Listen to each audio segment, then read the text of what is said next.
안녕하세요. 반갑습니다. 저는 런던 직장인 롱지 유튜브 채널을 운영하고 있는 롱지라고 하고요. 영국에서 현재 데이터 엔지니어링 매니저 직무로 익스피디아 그룹에서 근무를 하고 있습니다. 네. 네, 그리고 뭐 블로그? 네, 블로그도 네이버의 롱지 노트라는 블로그를 좀 오랫동안 운영을 하고 있고요. 네. 궁금한 게 네. 어쨌든 서울에서 직장 생활 하셨었잖아요. 네, 네. 그때 한국에서는 어떤 일 하셨고 어떤 계기로 영국 오셨는지 좀 네, 궁금해요. 네. 저는 이제 한국에서 첫 직장은 삼성 SDS라고 하는 이제 삼성 계열의 IT 그룹에서 개발자로 커리어를 시작을 했고요.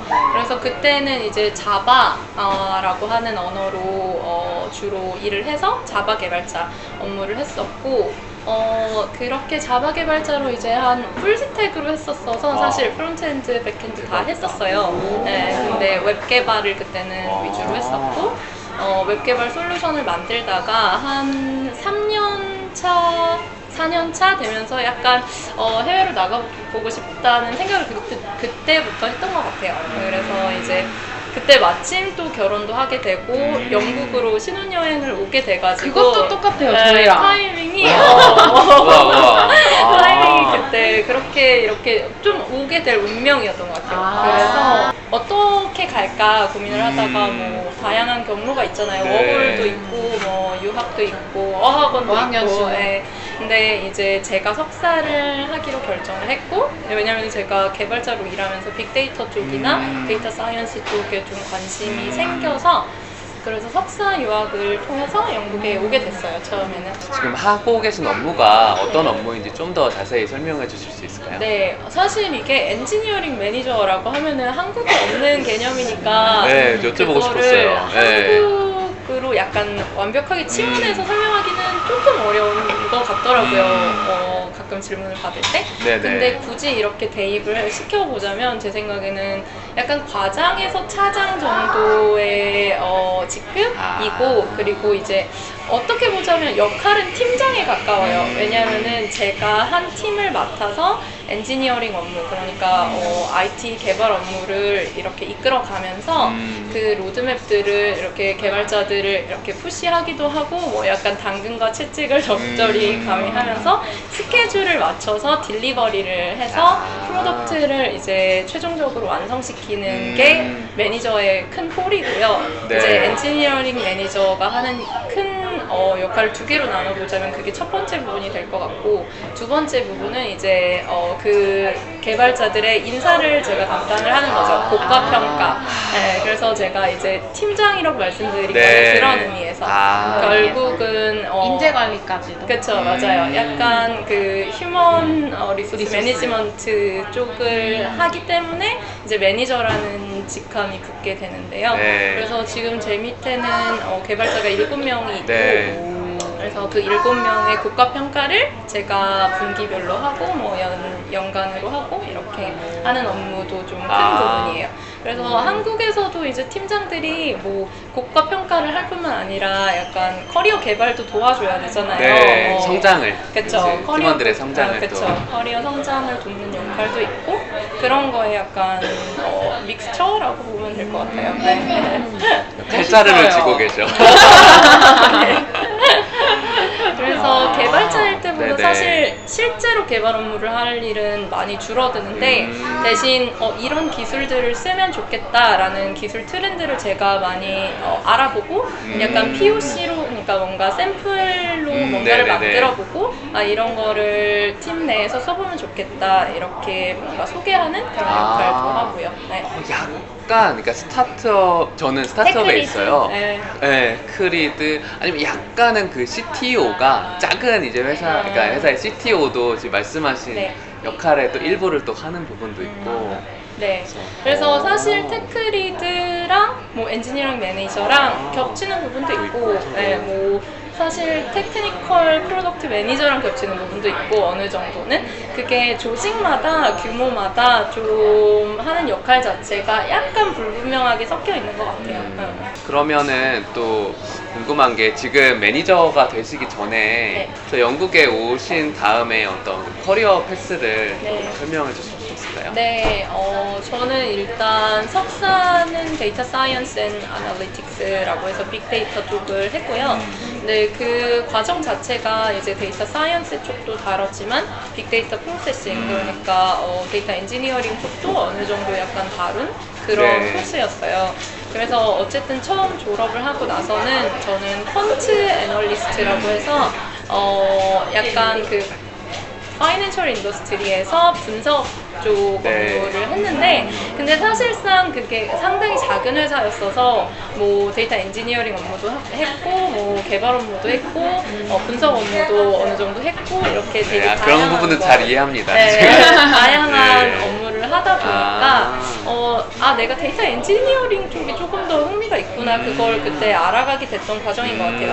그래서 그 회사에서 작은 리서치, 약간 R&D 네. 회사 같은 그런 회사였는데, 그 회사에서 한 1년 반 정도 근무를 했고요.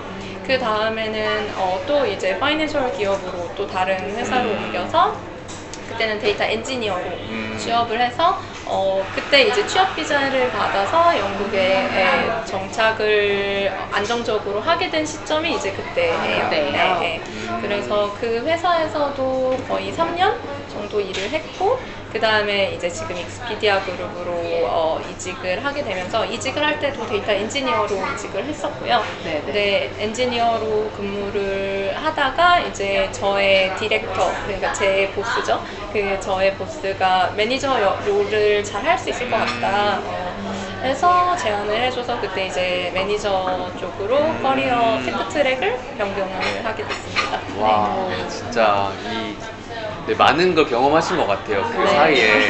그쵸. 고민은 없으셨어요? 엔지니어로 더 이렇게 일을 해야 되나, 네. 이 매니저 수락을 해야 되나?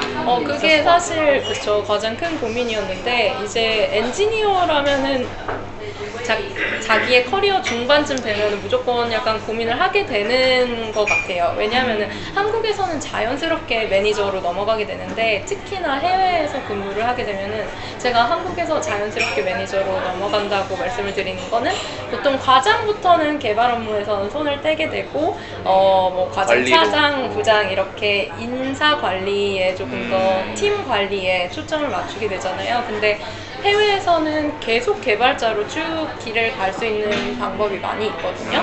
네, 그래서 뭐 주니어 개발자로 시작해서 미드 레벨, 시니어 레벨, 프린시플 레벨, 그 다음에 이제 뭐 더 높은 레벨의 개발자로 계속 커리어를 쌓을 수 있는데, 저 같은 경우에는 그러니까 시니어 개발자를 달고 매니저로 이제 커리어를 변경을 한 거예요. 네.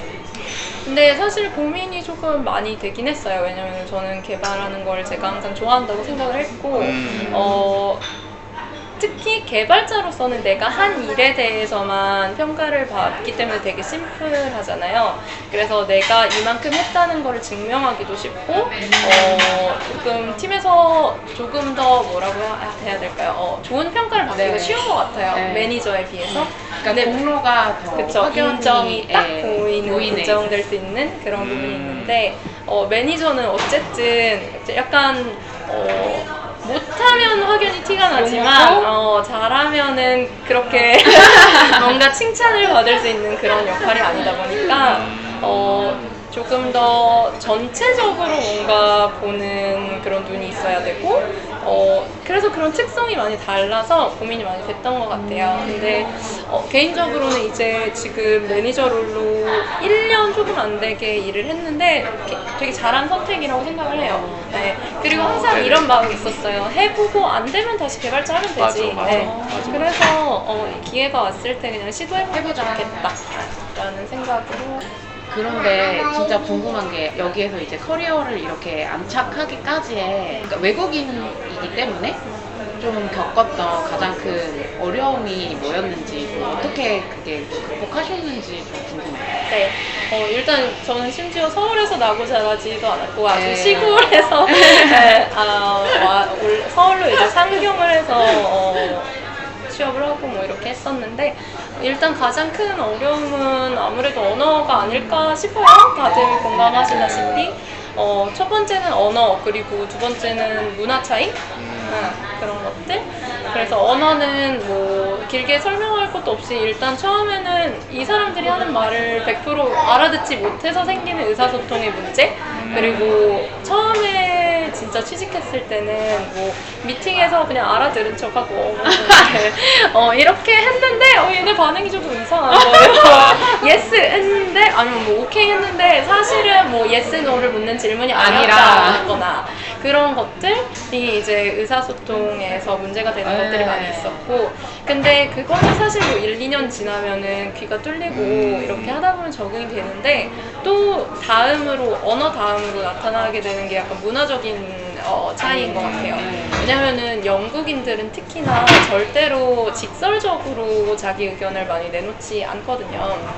그렇다 보니까 누가 나랑 다른 의견을 말할 때 내가 너무 강하게 말했을 때 상대방이 나를 무례하게 볼 수 있다는 그런 문화 차이가 있고요. 그런 거는 이제 그런 것도 더 시간이 지나게 되면은 적응을 하고, 내가 이럴 때는 이렇게 돌려 말하고 이 표현을 쓰면 조금 더 원만하게 이걸 해결할 수 있구나 라는 걸 배우게 되긴 하는데, 그게 오히려 언어보다 시간이 사실 더 걸리는 것 같아요. 네, 그리고 또 약간 뭐라고 할까요? 또 영국에서도 사람들이 약간 목소리가 커야지, 한국에서도 비슷한 것 같은데 목소리가 커야 일을 잘하는 사람이다라는 으로 여겨지는 게 있죠. 근데 이게 목소리가 크다고 해도 막 이렇게 완전히 허튼 소리만 하면은 물론 당연히 인정을 받지 못하겠지만, 같은 능력치를 가진 사람이라면은 목소리를 크게 냈을 때 더 좋은 평가를 받고 더 능력을 인정받고 이런 게 너무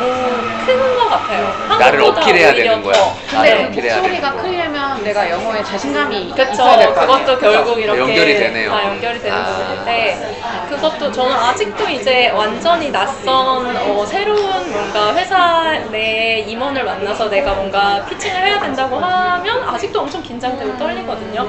근데 그것도 결국은 시간이 조금 해결해주는 부분인 것 같아요. 아직도 근데 한국어로 내가 뭔가 발표를 해야 될 때보다 큰 부담감이 있고, 특히 새로운 사람을 만나서 뭔가 미팅을 해야 되는데 내가 이 사람의 캐릭터를 모를 때 이 사람한테 이렇게 말해도 될까? 아니면은 이 사람은 내가 조금 더 들어주는 걸 선호하는 사람일까?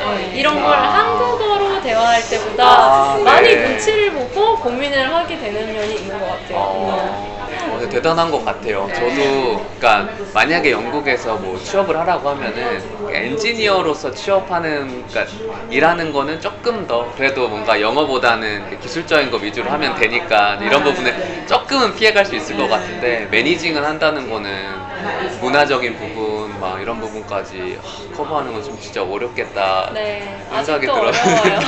어려워요. 너무 대단한 것 말씀하신 거 같아요. 맞는 것 같아요. 네, 언어적인 능력이 훨씬 더 요구되는 롤이다 보니까 말하는 거나 쓰는 거나 이런 게 조금 어렵죠. 어쨌든 약간 엔지니어로서 이렇게 커리어를 쌓아왔으니까 계속 그 일을 하면 좀 그 컴포트 존에서 이렇게 그대로 살 수 있었을 텐데 계속 이렇게 조금씩 그 지평을 넓혀가시는 것 같아서 되게 멋있네요, 진짜. 감사합니다. 약간 다를 수 있는데 이제 좀 이런 부분도 여쭤보고 싶은 게 있어요. 그러니까 석사 공부를 하셨던 게 영국에서 실제로 인더스트리에서 일을 하실 때 많이 좀 어떤 도움이 되셨는지? 일단은 되게 한국이랑 약간 다르다고 느낀 거는, 개발자가 석사를 하는 경우가 그렇게 많지 않잖아요, 한국에서는. 근데 여기서는 대부분 석사학위를 지니고 있더라고요.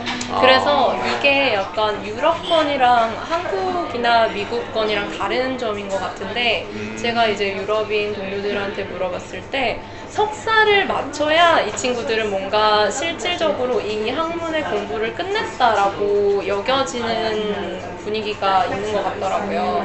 근데 이게 아마 이쪽은 석사를 빼면은 학위 자체가 3년이잖아요. 맞아. 네, 빨리 끝나니까. 그쵸.